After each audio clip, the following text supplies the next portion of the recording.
Hello guys, welcome back to your own channel The Trade Zone. I hope you all are doing well.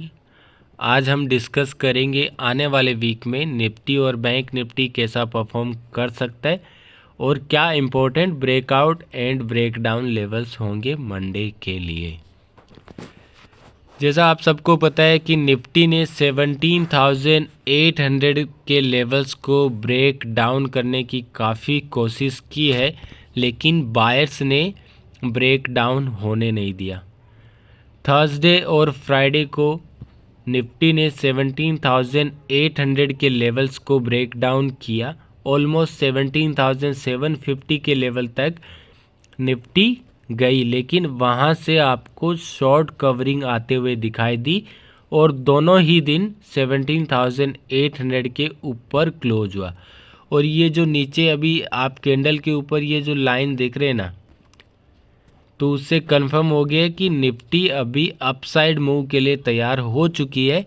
लेकिन upside जब तक Nifty अपना 18,000 का strong resistance को breakout नहीं करती है, तब तक आपको अपसाइड मूव भी आते हुए नहीं दिखाई देगा। निफ्टी 18,000 के ऊपर अगर डेली बेसिस पे क्लोज होती है तो फिर आपको अपसाइड मूव आते हुए दिखाई देगा। और अपसाइड मूव में 18,200, 18,400 एंड 18,500 आर स्ट्रॉन्ग रेजिस्टेंस। तो हर 200 पॉइंट के बाद में निफ्टी के पास एक रेजिस्टेंस है। जब तक ये रेजिस्टेंस को ब्रेक आउट नहीं करती है, आपको 200 पॉइंट के मूव के अंदर आपको ट्रेड करने की अपॉर्चुनिटी मिलेगी, तो आपको ध्यान रखना है। लेकिन अगर 17,800 के नीचे क्लोज होती है तो फिर निफ्टी के पास काफ़ी बड़ा टारगेट है। 17,500 और 17,200 के लेवल्स आपको आते हुए दिखाई दे सकते हैं। लेकिन अभी तिमाही रिजल्ट्स आना स्टार्ट हो गए। आज HDFC बैंक का रिजल्ट है, देखते हैं अगर HDFC बैंक का रिजल्ट अच्छा आता है तो फिर हमें निफ्टी और बैंक निफ्टी दोनों के अंदर एक ज़बरदस्त मूव आते दिखाई देगा मंडे को। तो ये हो गया निफ्टी का आपका वीकली व्यू। 17,800 अगर ब्रेक डाउन होता है तो फिर बिलो साइड आपको काफ़ी अच्छा मूव आते दिखाई देगा। और अगर 18,000 के ऊपर क्लोज होता है मंडे को तो फिर आपको अपसाइड 18,200, 18,400 और 18,500 के लेवल आते हुए दिखाई दे सकते। और हो सकता है साथ ही में अगर अदर कंपनीज़ के रिज़ल्ट अच्छे आते तो फिर आपको निफ्टी एक नए ऑल टाइम हाई की तरफ जाते हुए दिखाई दे सकती है। अब बात करते हैं कि मंडे के लिए क्या important breakout and breakdown level होंगे। तो मंडे को आपका निफ्टी का ब्रेकआउट लेवल होगा 18,000। अगर 18,000 के लेवल्स को निफ्टी ब्रेकआउट करती है तो फिर आपका फर्स्ट टारगेट होगा 18,100 and your second target will be 18,200 and break down level होगा 17,900।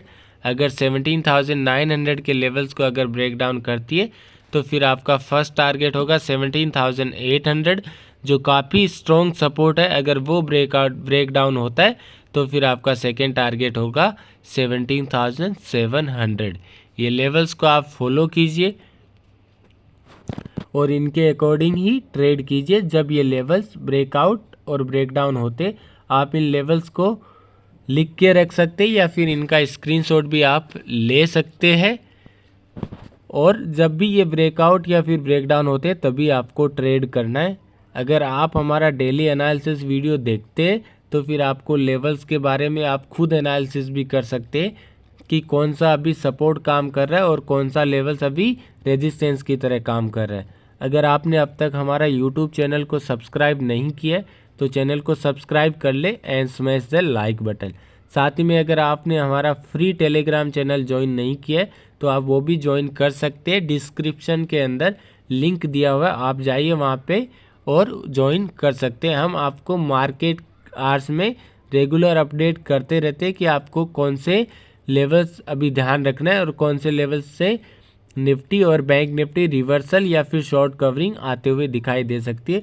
आपको पूरी तरह सपोर्ट रहेगा हमारी तरफ से और हम हर कंपनीज़ के रिजल्ट कैसे आ रहे हैं तो हम वो भी अपडेट करते रहते, तो आप वो ज्वाइन कर सकते हैं। निफ्टी की तरह ही बैंक निफ्टी में सेलर्स काफ़ी हावी हुए थे 41,800 के लेवल्स को ब्रेक डाउन करने के लिए, लेकिन ब्रेक डाउन नहीं कर पाए। आप देख सकते हैं 41,800 के लेवल्स के बिलो 2 दिन तक वेडनेसडे और थर्सडे को निफ्टी ने 41,800 के लेवल्स को ब्रेक डाउन कर दिया था निफ्टी की तरह, लेकिन उसके नीचे क्लोज नहीं कर पाए। दोनों दिन ही एक ज़बरदस्त शॉर्ट कवरिंग आते हुए दिखाई दी और 41,800 के लेवल्स को ब्रेक डाउन नहीं कर पाए और दोनों दिन 42,000 के लेवल के ऊपर क्लोजिंग दिया, जो ये दर्शा रहा था कि सेलर्स से ज़्यादा बायर्स हावी है और मार्केट अपसाइड मूव के लिए ज़्यादा तैयार हो रहे हैं।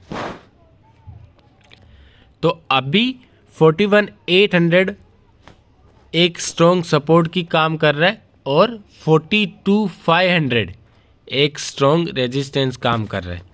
जब तक इन दोनों लेवल्स के बीच में है, आपको कोई अच्छा सॉलिड मूव आते हुए नहीं दिखाई देगा, लेकिन अगर ये कोई भी साइड ब्रेकआउट या फिर ब्रेकडाउन हो जाता है तो फिर आपको एक ज़बरदस्त मूव आते हुए दिखाई देगा निफ्टी बैंक के अंदर, और आपको 42,800, 43,200 और 43,700 के लेवल आते हुए दिखाई दे सकते हैं आने वाले वीक में, और हो सकता है आपको 44,300 के लेवल भी आते हुए दिखाई दे।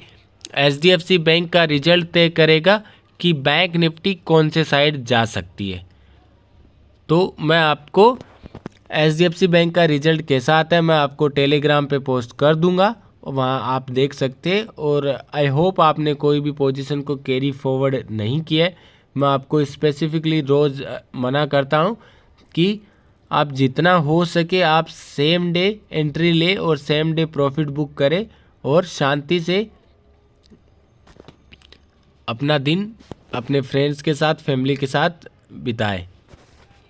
अगर आप कोई भी पोजीशन को कैरी फॉरवर्ड करते हैं तो फिर आप को नींद भी चैन से आएगी नहीं। आप पूरे दिन मार्केट क्लोज होने के बाद US मार्केट देखेंगे, यूरोपियन मार्केट, एशियन मार्केट पूरा देखते रहेंगे। तो इससे अच्छा है कि आप सेम डे BTST अवॉइड करें और आप सेम डे प्रॉफिट बुक करके चैन से रहें। अब बात करते हैं कि मंडे के लिए क्या important breakout and breakdown levels रहेंगे। तो मंडे को आपका ब्रेकआउट लेवल होगा बैंक निफ्टी के अंदर 42,500 का लेवल्स। अगर 42,500 के लेवल्स अगर ब्रेकआउट होते तो फिर आपका फर्स्ट टारगेट होगा 42,700 and your second target will be 42,800 and third target will be 42,900 and breakdown level होगा 42,200। अगर 42,200 के लेवल्स अगर ब्रेक डाउन होते तो आपका फर्स्ट टारगेट होगा 42,000 and second target will B 41,800। ये दोनों लेवल्स आपको फॉलो करना है। जब भी ब्रेकआउट या फिर ब्रेक डाउन होगा आपको ट्रेड की अपॉर्चुनिटी मिलेगी और आपको उसके अकॉर्डिंग ही ट्रेड करना। हो सकता है आपको मंडे को एक अच्छी गैप अप या एक गैप डाउन ओपनिंग दिखाई दे सकती है। HDFC बैंक के रिजल्ट पे डिपेंड करता है कि वो आपको मंडे कैसे ओपन होगा मार्केट। तो आपको ये लेवल्स को फॉलो करना है और इनके अकॉर्डिंग आपको ट्रेड करना है। Thank you for watching this video. Have a nice day and happy trading.